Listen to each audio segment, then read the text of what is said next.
Good morning. Hey, good morning. Welcome to Friday. It's here already. Does that mean anything to you? Hey? It does. It's just kind of crazy how quickly we're moving to the end of the year. Yeah, dude.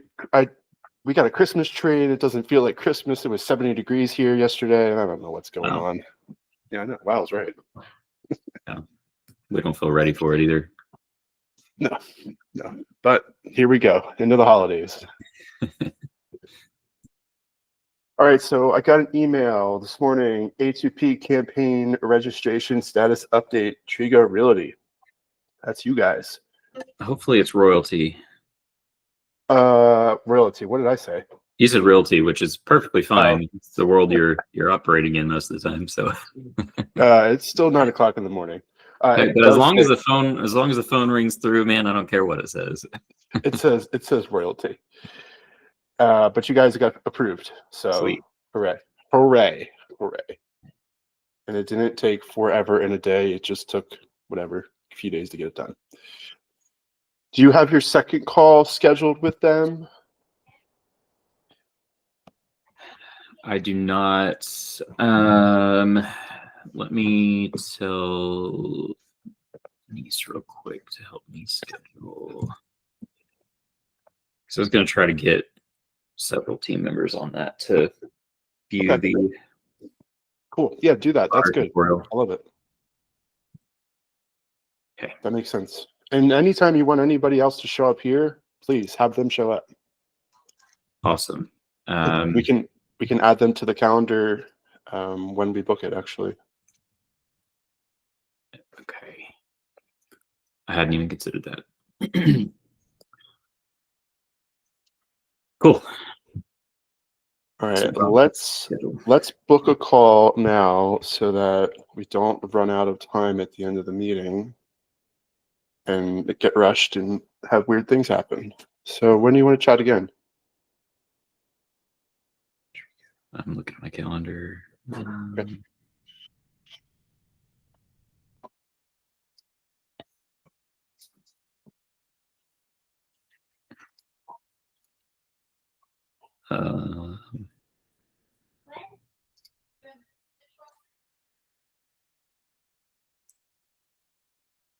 Next Wednesday at 11. Next Wednesday at 11. Let's double check here.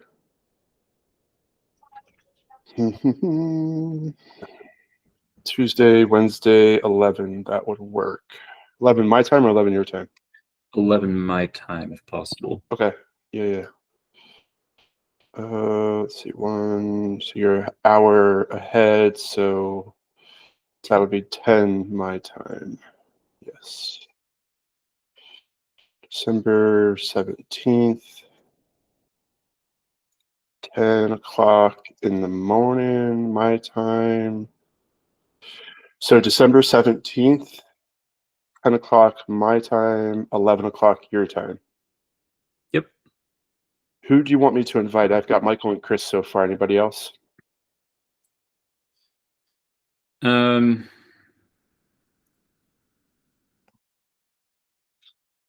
Keep it that way for now. I want to be strategic in that. Yeah, keep it that way. Understood. Yeah, you can always just add them to the calendar event like you've been doing. Perfect. And if you can't, just send me an email, send me a text with their email addresses, and I'll update it here. Okay. Sounds good. Do you want to schedule 2 more times next week while we're at it, or do you want to just get to December 12th or next week and then go from there? We're gonna get up to Christmas real quick if we don't do this. Yeah. And we can do 2 in a day if you need to. No, I'm just looking. My calendar's just nuts next week.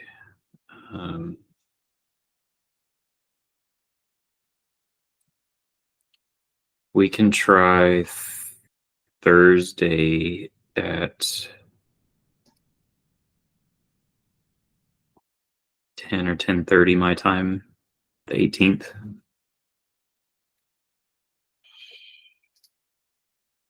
So 9:30 my time.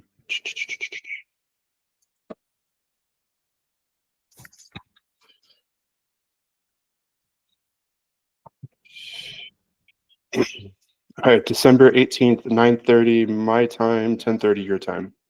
Sounds good. All right, let me just add the other two. Chris and Michael. I think Chris is here, I think. Yes, Chris is here. I see him and let him in.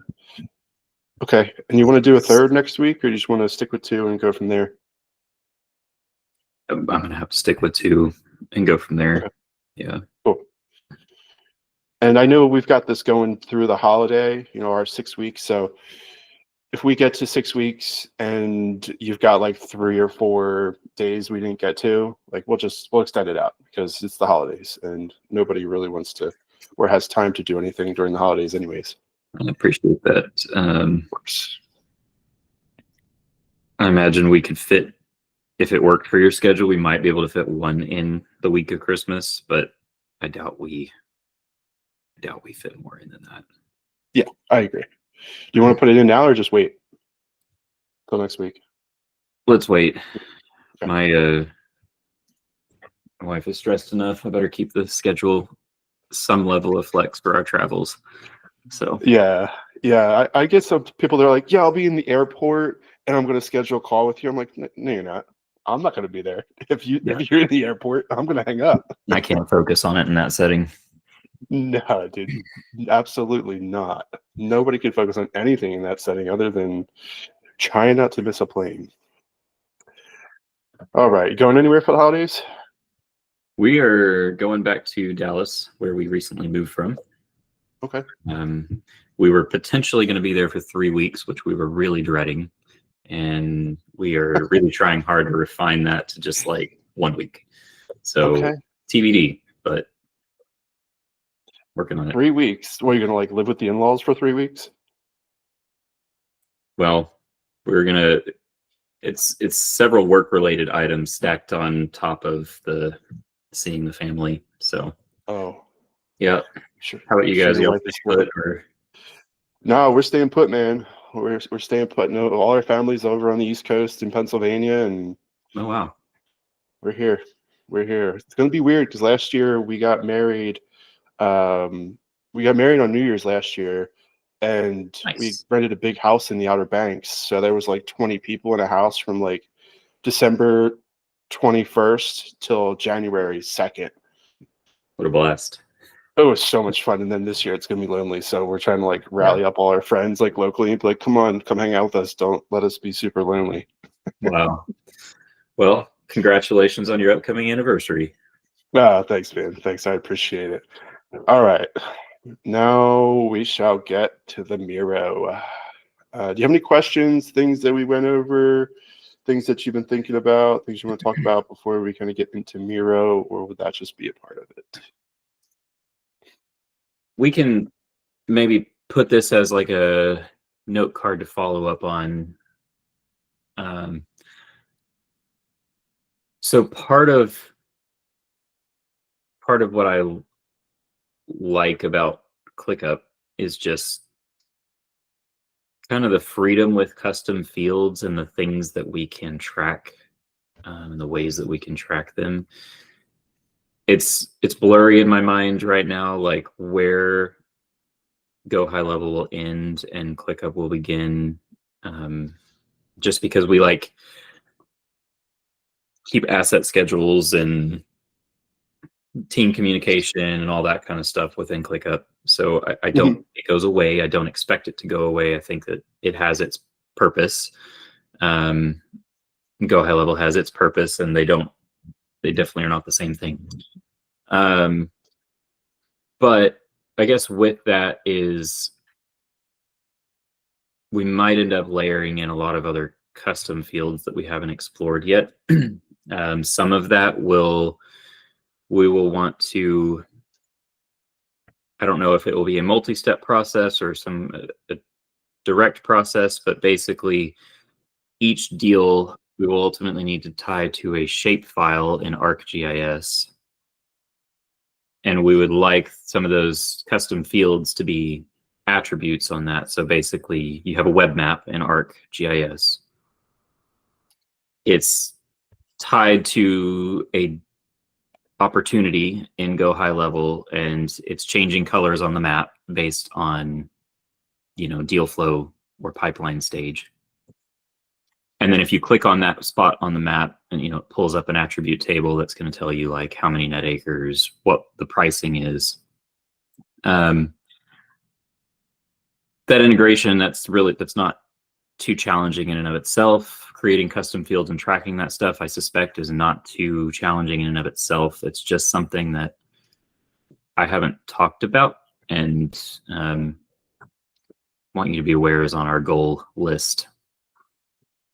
Awesome. So right now you guys have in ClickUp a bunch of custom fields. Is that right? Mm-hmm. And when those custom fields get filled in, that's triggering a webhook to build a custom map through the ArcGIS. So it's not building the map, but basically putting a pin on it. Yeah, a GIS tech maps the parcels, so the shapes of the parcels. Those are like filled in with a color.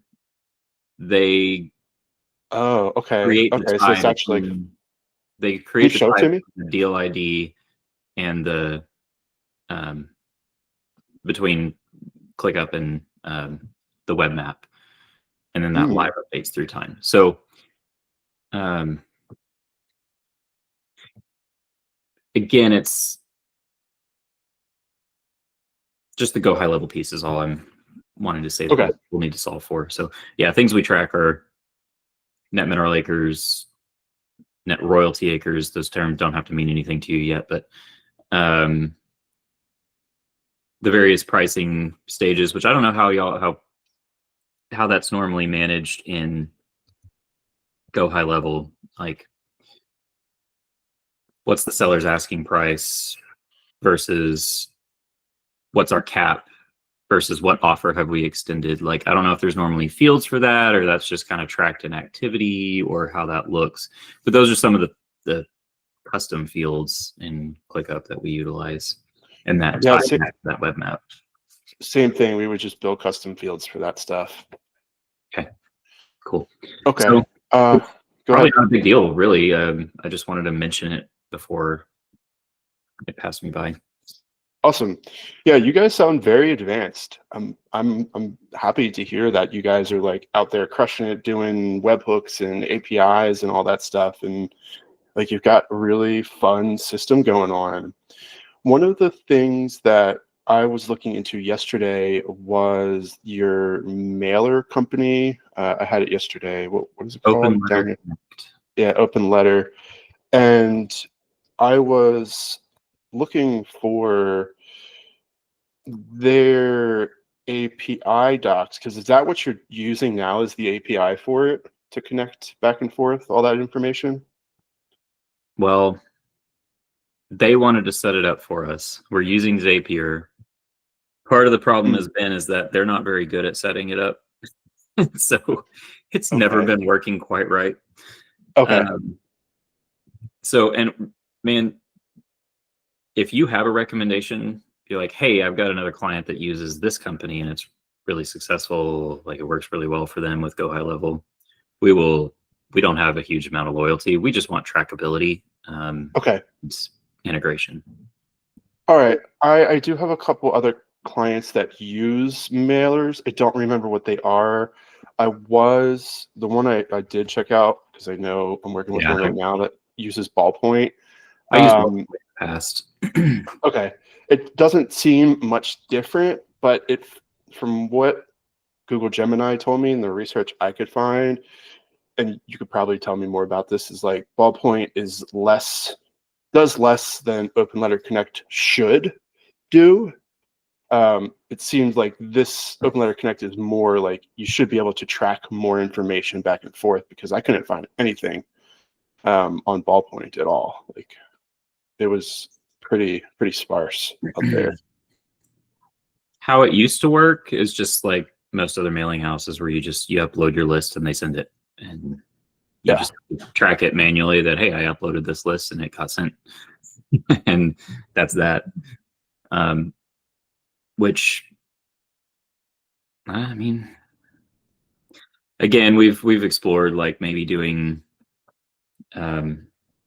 just trying to track it all in Airtable or something and just generate workflows in there that kind of export the list that we need and tag it. I don't know, like maybe we go a route like that, but no, I don't think it. Like I believe we can find something that makes a lot of sense, and that was kind of like my question with Open Letter Connect. Like I can handle the API integrations, like not totally like an impossible task to do. It just is, it takes a while. It takes a lot of testing back and forth to make sure everything works right. I'm doing one now as like a side project using an Aura ring, all the data that comes from an Aura ring to build a dashboard and like that stuff. So I'm familiar with how it works and how much of a pain in the ass it could be.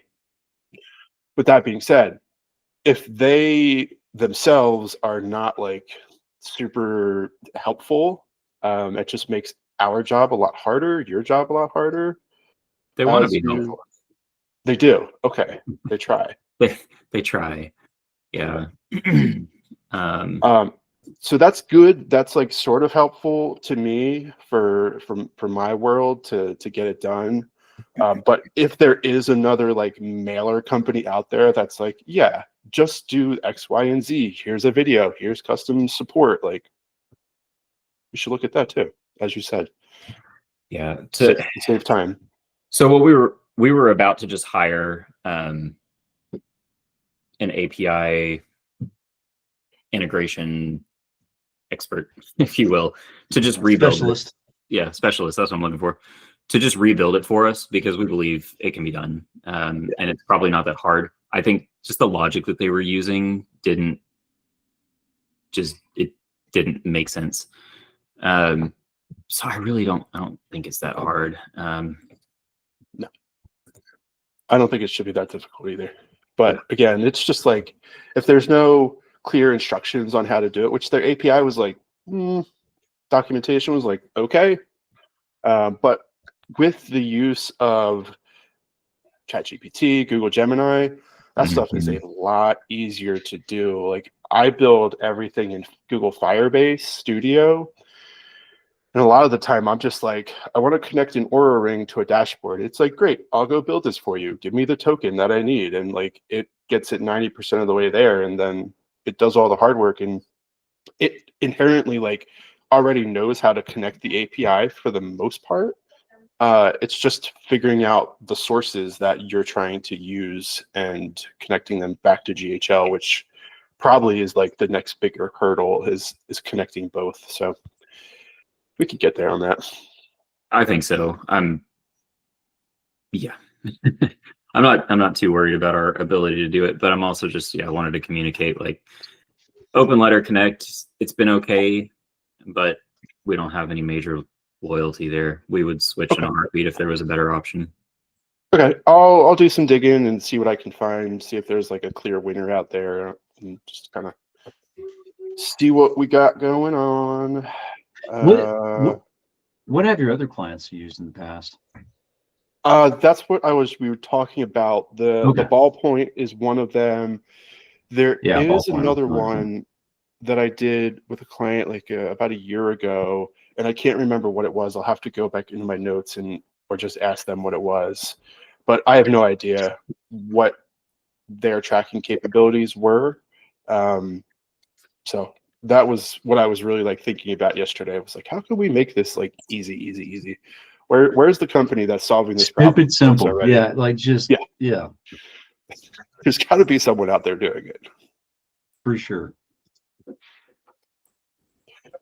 Alrighty, so at the top of my list, I've got mailers, pipeline stages, deal flow, underwriting workflow. Tasks, mailers have various phone numbers, new website phone numbers. Yeah, that's kind of just something to do. Okay. Pipeline stages. I know we kind of finished on that last week, or last time we chatted with like the pipeline stages, and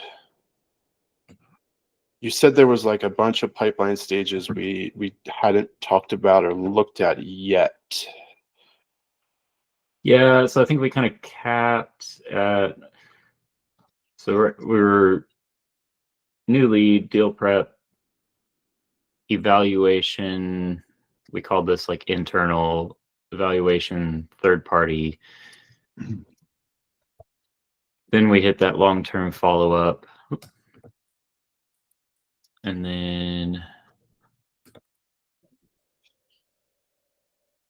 I don't think we really got to,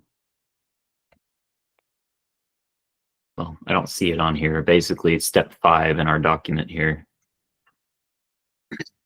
Got it. Okay, so it looks like long-term follow-up on that on those purple cards is actually premature, right? Yeah. Well, I mean, yes and no. It can enter that point at any time. Right. So we were trying to call for our long-term follow-up sequence, but do you guys have these like built out into separate pipelines? Like that white sheet, is that all one pipeline or is that multiple pipelines? So It's one pipeline. It's one pipeline, but we've got maybe what I would call sub pipelines on there, because we have like a due diligence pipeline that's tracked as like a custom field. So an opportunity can be in the due diligence under agreement pipeline stage, but then we're tracking the due diligence stages separate in a separate pipeline. So that opportunity rests there while the due diligence is being completed. So the deal stage it's under agreement and it's in due diligence. Separately, we're tracking that due diligence process. So can you show that to me on what you guys got going on currently? Yeah.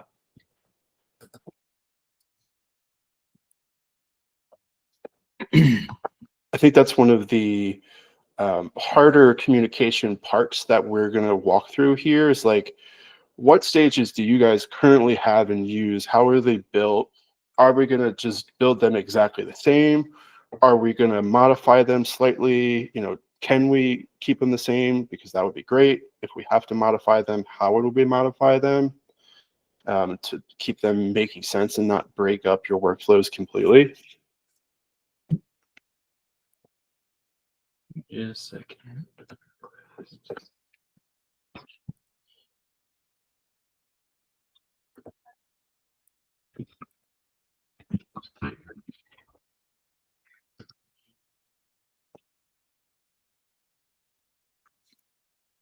All right, let me show the screen. It kind of looks a mess because ClickUp just did a major update and I stopped knowing how to navigate anything. Oh man, that happened to me yesterday with Go High Level. I walked into something and I was like, what is this? This is different. Yeah. Where do I click? So okay. This is our main pipeline. So what we called our deal flow pipeline, right? So okay, I see deal flow. I'm just trying to like soak in the whole like thing. Yeah, I mean, okay. Again, we can put it in a. Where's my? I never use the board view anymore. We can do it this way. This ugly, a little easier. Yeah. So we're moving through the deal flow stages. So let's say we get here to due diligence under agreement. We've got this guy right here. So we've got a due diligence stage. It's a title order needed. So we have a due diligence pipeline where, again, it's now moving through this pipeline. I don't have this in a board view, but okay. So this deal, it rests in due diligence under agreement. That was the one we were just in, right? Yep, that's the one we were just in. But now it's going to move through these phases until we get here where there's either a problem or title's cleared, and then it's going to leave this pipeline once it's cleared. Okay, and the whole so time it stays in. It can stay in this status while we're moving through those stages. Does that make sense? so it's actually in two pipelines at once. Mm-hmm. But it doesn't have to be that way, but that's how it is. Okay, yeah, understood. So it's in a due diligence, and then it's also in this sub because due diligence has its own steps. Yep. Okay. So can we go to the main pipeline there? Because I want to make sure that I've got that like mapped out each stage that you guys have. Yep. For I guess it was what the new lead one. Yeah. All right. So we got new lead, deal prep. I'm looking at my board and trying to cross-reference. Evaluation internal, evaluation third party. And then I'm just going to copy it exactly as you guys have it. So this is pursuing. Mm-hmm. Then offer made. Whoops. Hold on.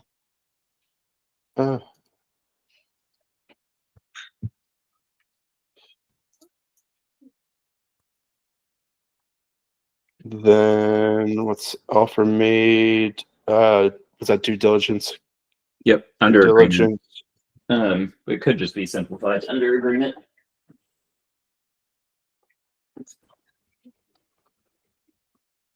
And then follow up.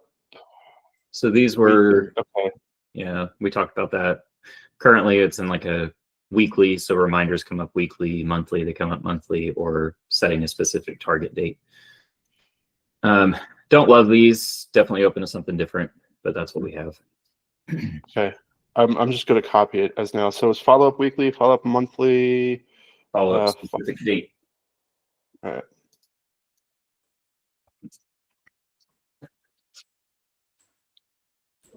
And then prepare closing.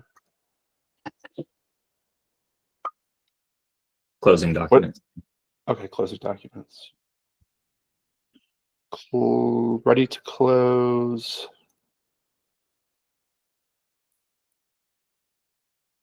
Yep. What's it say? Oh, it's just ready to close. Okay. Yep. Then closed post close test. Closed. Then under contract.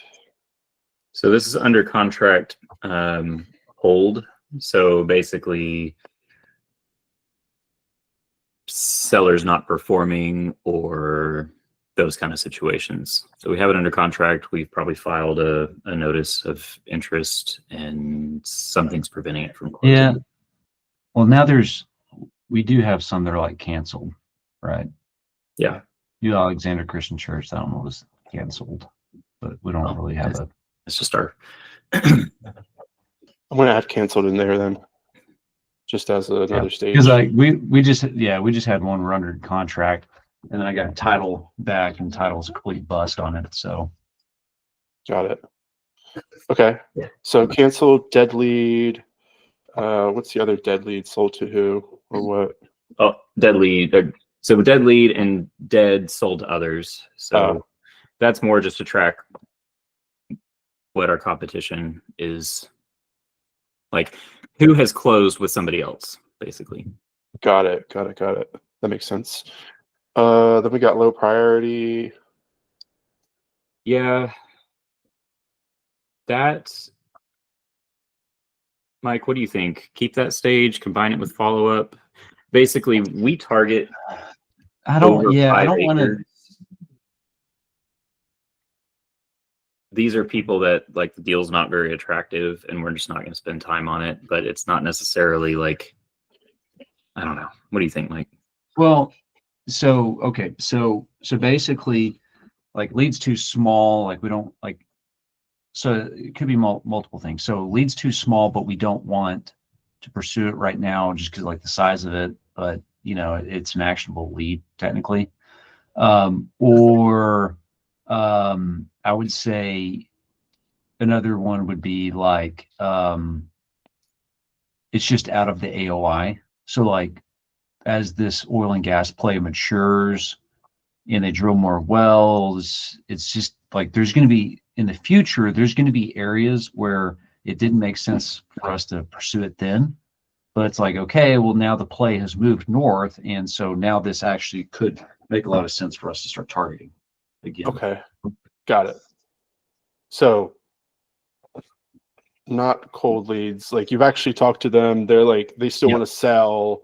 You're just like, it's out of our area of interest and we don't have the resources to pursue this little tiny one right now. But in the future, when we get there, when the market moves to that area, we'll be calling you guys later. Yeah. Okay.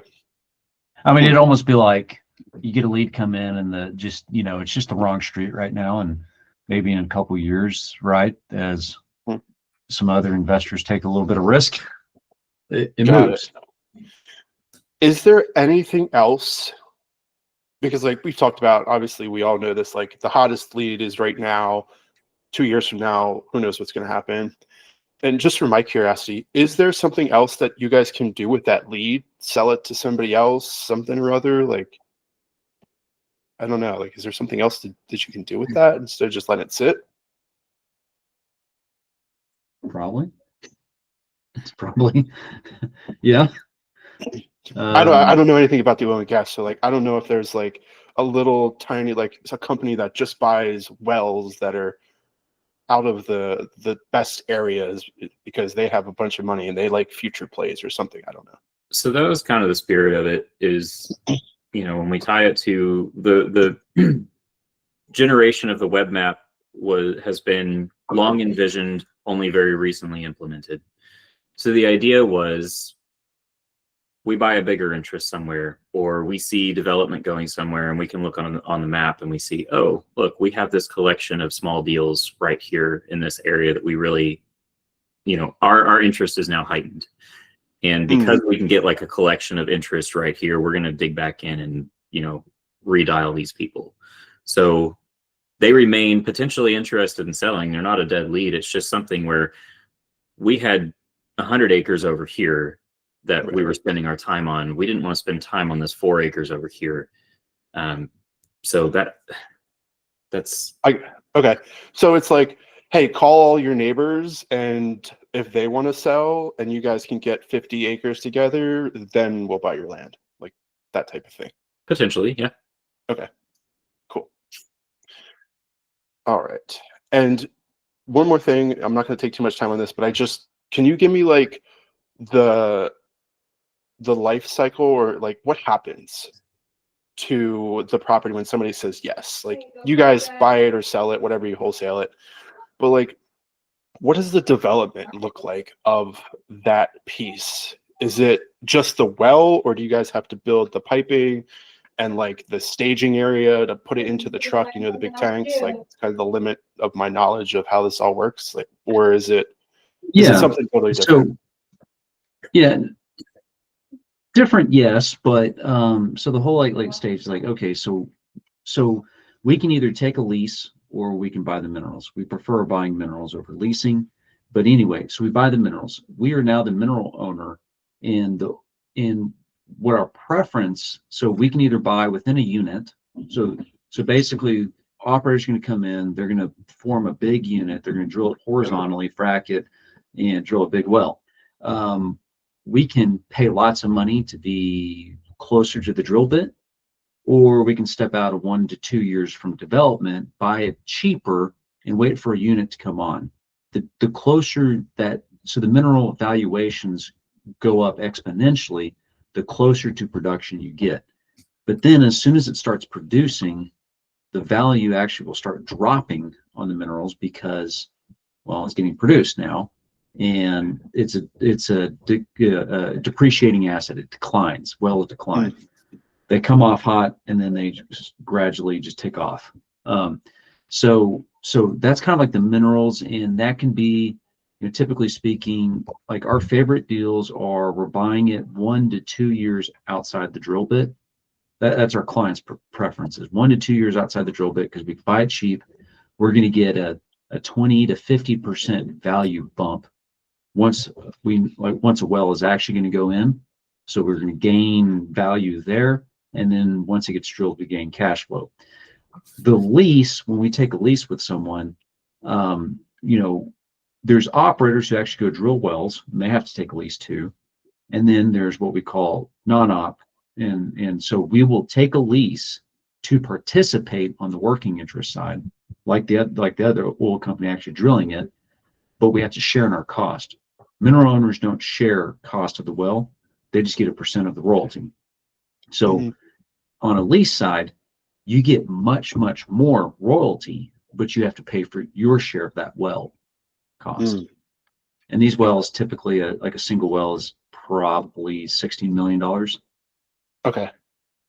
So that's helpful. The only other thing I would like clarity on is how you said, like, you could be 2 years out from the drill. Like, why 2 years, or like why the years? Why not just like start? It takes so it's going to take an operator, like envision like Ohio, and basically this play is marching westward and north and south. So it's expanding out, it's growing out, and it just takes years sometimes for this development to actually happen. So it's because it's covering, I mean, I don't know the landmass, but millions of acres of potential oil and gas producing rock in eastern Ohio. And it's going to, and so an operator, when they go to form a well or a unit, they're maybe encompassing no more than 1,800 acres at a time. And so you have rigs, but typically speaking, they're forming these units, moving a rig on top of it, drilling 4 to 5 wells, and then they'll move on to the next unit and then the next unit. But there's only so many rigs, there's only so many roads. They have to build the infrastructure, connect pipelines to their wells. And so it just takes time for all this infrastructure on the back end to get built out and to spread outwards. Got it. Okay, so it's just like infrastructure, permitting, and like the whole thing just to there's tons of regulatory they have to hurdles they have to jump through. They've got to build the pad sites, the roads to get to it. It's development is a whole different game. Okay, awesome. Thank you for the crash course. I appreciate that. That helps me complete kind of like the circle of life here. Yeah. All right. So did we get to the end of this pipeline? I got to closed. Is there anything past closed? No. No. Not for not for go high level. Okay. Yeah. Got it. Then we got file deeds. We got to update our land schedule. There's all sorts of other things. And that's going to stay, like all that stuff you're talking about, that's just going to stay in ClickUp. I think so. Let's stop it there. Let's stop it with the deal is closed, and then if it becomes clear that for some reason something should go high level, then we'll have that conversation later. I like it. All right. So we've got this big long pipeline. And then within this pipeline, you actually have other pipelines. How many of your pipeline stages have other pipelines in them? Or like, which ones? Probably the under agreement is, well, okay. In theory, under agreement, prepare closing documents, ready to close. Everything else would definitely be after, but it's still a question in my mind.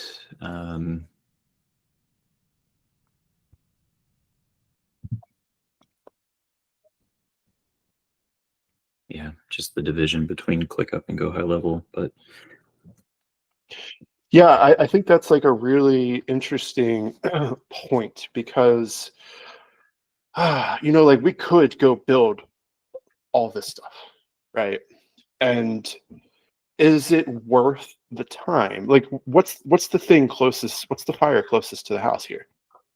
And is it lead follow-up? lead follow-up? Okay. Closing deals. So just getting people's information and getting them to say yes, like that's the number one thing right now. When somebody says yes, we can just move it to ClickUp, basically. Mike, what do you think?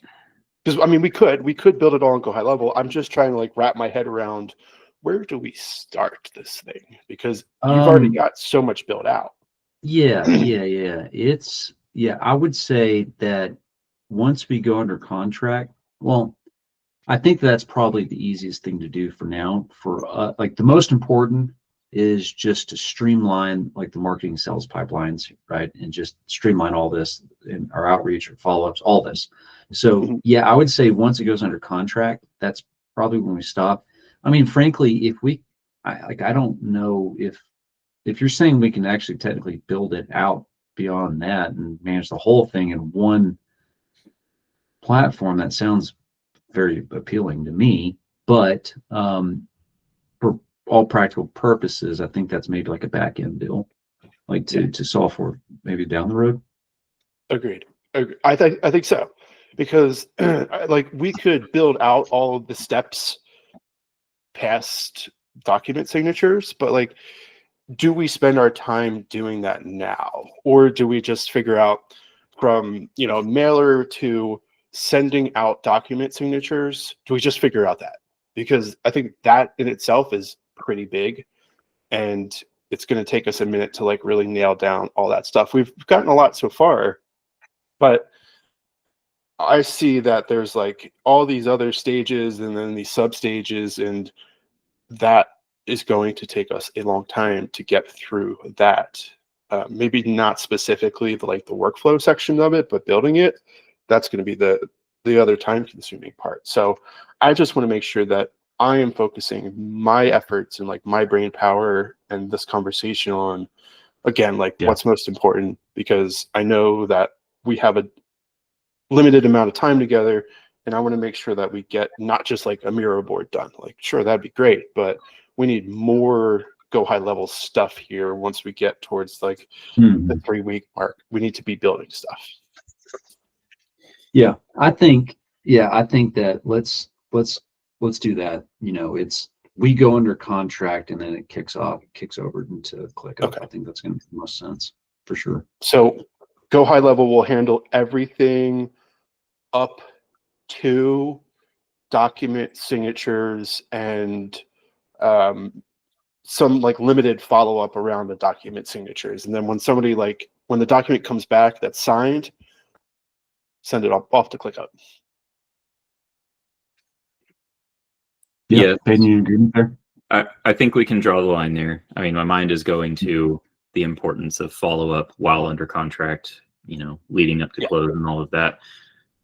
So communication will continue to happen and go high level at that stage. So I would almost want like it can rest in there with continued like just a weekly follow-up task while under contract. And ideally maybe just if there can be a simple API that when it gets changed over to closed in ClickUp, it triggers back to tell go high level to move that to closed. So you go under contract, everything except just like communication is happening in ClickUp. Once ClickUp moves that to closed, it tells go high level to close that opportunity. Okay, cool. I'm going to share my screen because I want to make sure we like define this. You did a pretty good job defining it. I want to make sure we write it down though. Let's see if I move this. Can you still see it? No.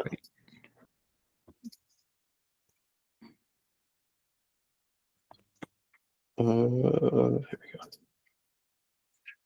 we go. Okay, so here's the stages. We've got where is close, or where is this document signature live?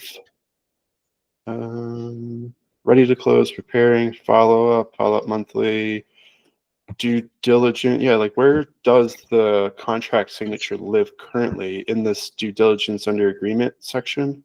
Mm-hmm. Okay. So, I guess we need a, yeah, that's where it lives. So contract has been sent out between offer made and due diligence under agreement. And then once it's signed, it lives in that DD under agreement. all right. And then that sends it to ClickUp.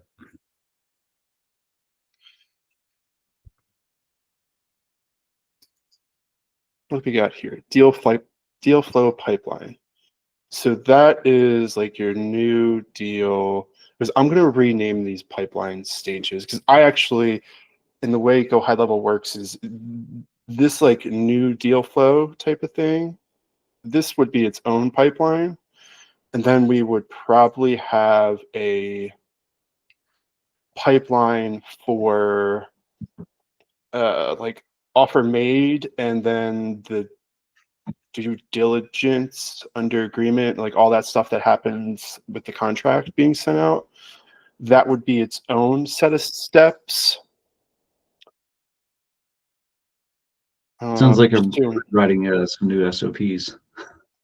I'm trying not to get you guys to write new SOPs. No, that's fine. That's fine. Okay. It is what it is. We're talking to you because things aren't perfect, right? So. Okay. Yeah, I'm not trying to make more work, but like, of course, we may have to do some work, right? Okay, so this is a pipeline. That was just a note. So what should we call this pipeline? Because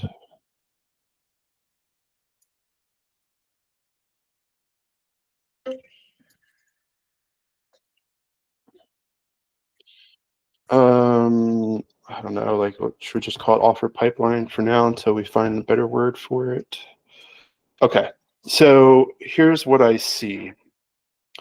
We have opportunity cards and like just, all this stuff like down here. Let's kind of forget about that for a moment. And these are the different stages. And we have, 1, 2, 3 Main Street as a card below new lead, like we were looking at in ClickUp as a Kanban board. We move the card from new lead to deal prep, from deal prep to buyer eval to third party. Once it gets from third party, it's either pursuing or not pursuing, right?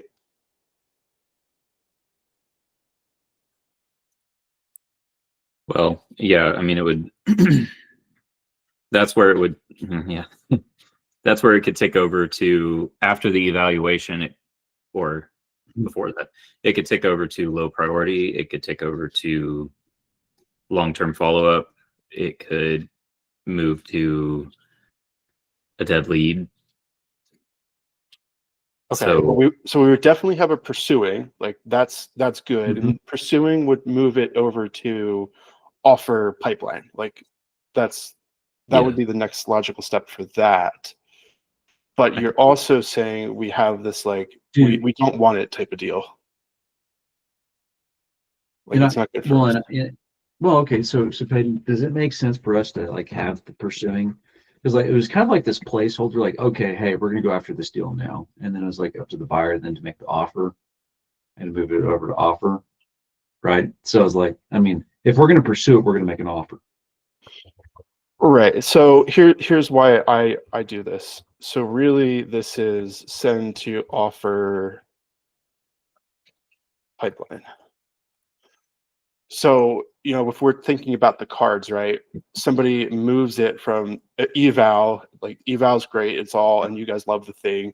You would take the card, move it to the pursuing, send to offer pipeline, and it would literally take that card and move it to a different pipeline. And then we could have a whole bunch of like actions and triggers connected to what happens when that card moves from here to over here to make offer. Yeah, it's just a way to like automate it and move that card out of that pipeline into another pipeline that has a whole nother set of stages specifically for offer. Okay. That makes sense to me. Okay. Yeah. And then there's the ones that we don't necessarily want, And we're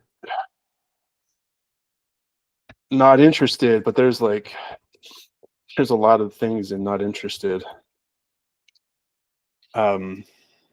We might just have to make like a not interested pipeline and deal with that one later. Because like you said, there's a lot of reasons why you guys would not be interested in it.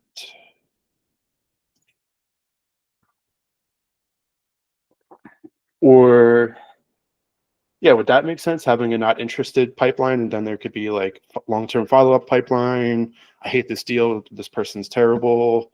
Never talk to them again, type of thing. Yeah, there's definitely dead leads, but yeah.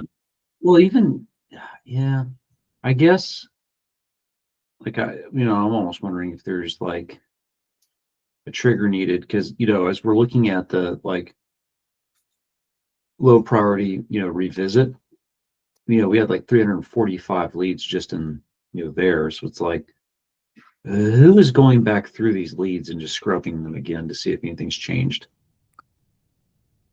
Well, that's where I was saying, like, now that we are finally up to the point where we've got everything mapped, then on a go forth basis, we have those mapped, and it's going to be spatially, it's going to be a spatial determination. So nobody's going to go through that list and spend time with it.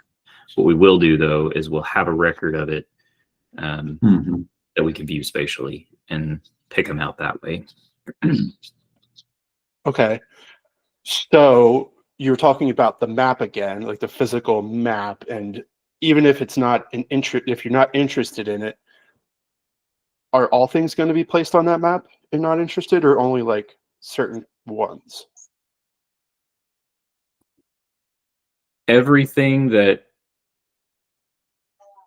goes through the deal prep stage, so anything that's not just immediately disqualified, is going to get mapped.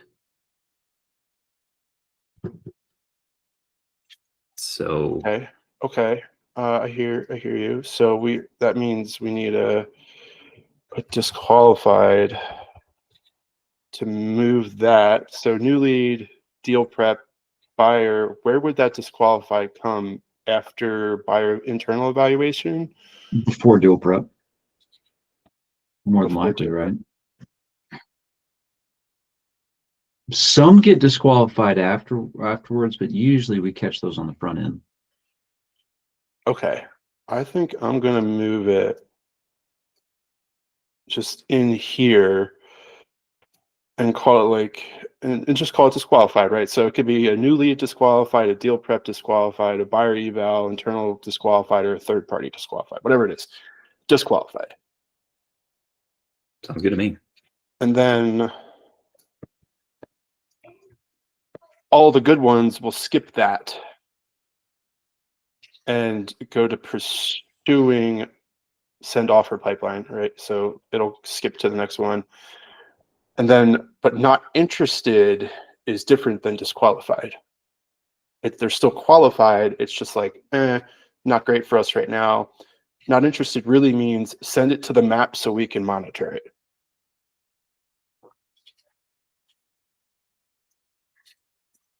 Yeah.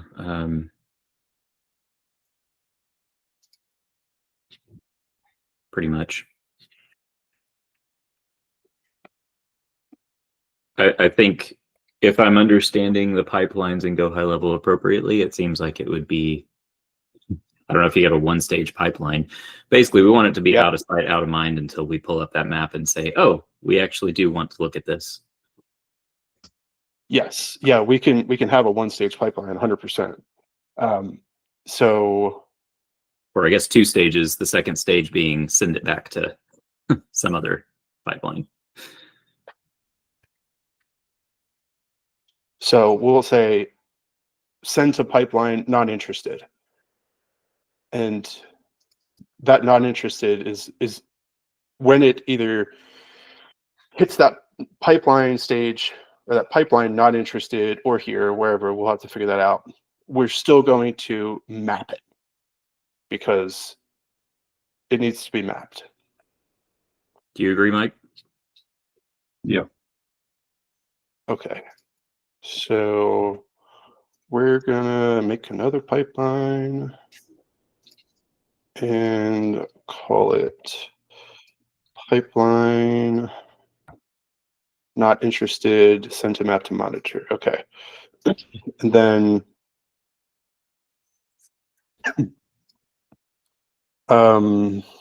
mapped and I don't know, resting. I don't know. Then this would be send back to excuse me. Where would we send that back to? Like what's where did we send it back when you guys were like, oh yeah, we're in this area now. Let's do this. Back into like the follow-up section of it. Yeah. I think so.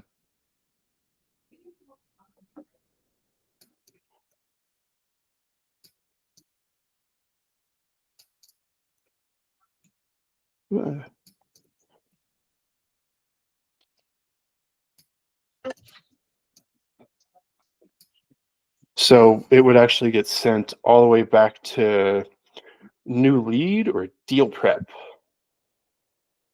or something else altogether. Or like, would it be kind of like back into the offer pipeline of like the first beginning stages of like offer? Because you still need to like call those people and be like, hey, are you still interested? Yeah. Sorry, this is just rethinking how we currently do it. How do you normally do it? Well, what would you I guess do with that normally?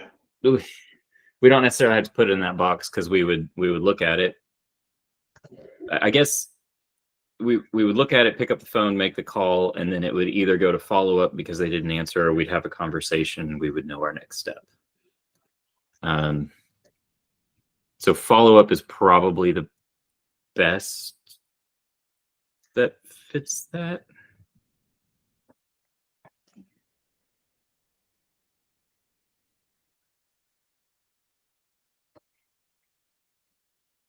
So where is that in our deal flow pipeline though? We don't have a follow-up yet. New lead, deal prep. We forgot to put the follow-up in there. I guess I was thinking you're advocating for follow-up being a separate pipeline. Is it not? Did we not? Well, like long-term follow-up. Yeah. So I want to try to keep, because like you're gonna make a decision on that, and like that person needs to be called like immediately. So I don't know if I'd want to put them into like follow-up necessarily, because that's like you want a buyer to like call them, like that goes to the top of their list, right? Right. So we don't is that like a short-term follow-up stage? Like, but really, I mean, so our normal flow of the deal, lead comes in, initial conversation, we disqualify, or we say, all right, there's something here. Now we're going to prep all the materials for the evaluation. That's our deal prep stage. We're going to evaluate it. It's going to come out of evaluation. We're going to know what to offer. Now we're calling them back and saying, hey, here's our offer.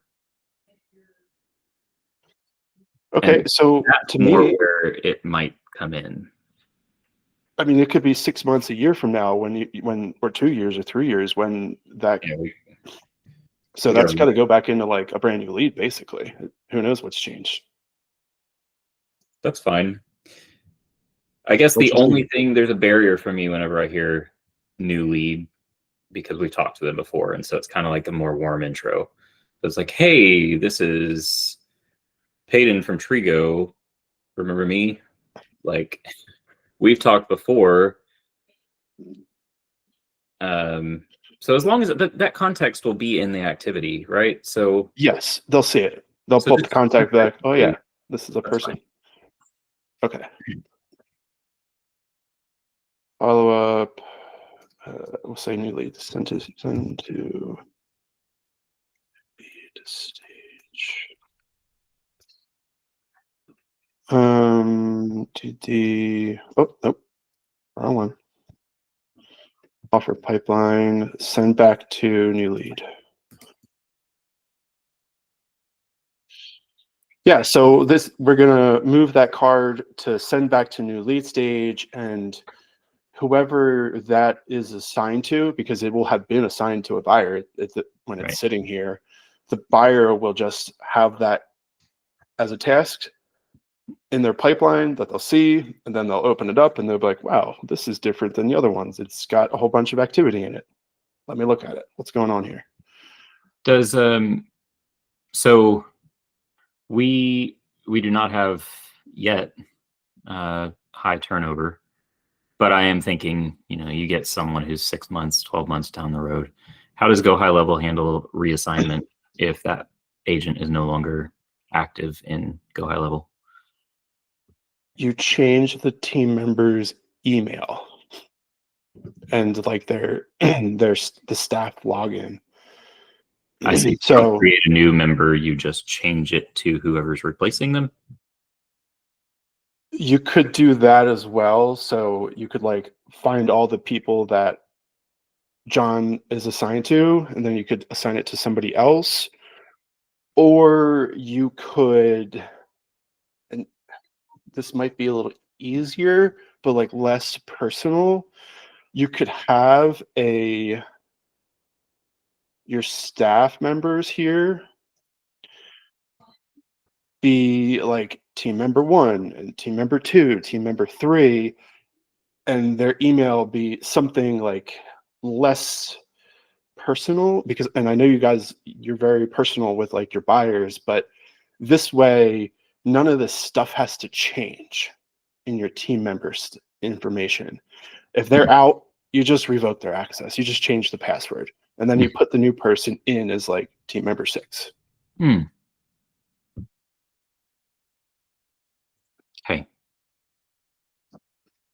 We'll think about that. It just triggered the question. I wasn't sure if that's something that needed to be mapped out in here or not. It sounds like it doesn't really need to be.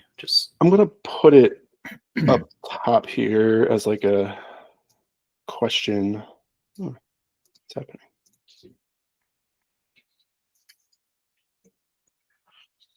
How to deal with staff churn and assigned.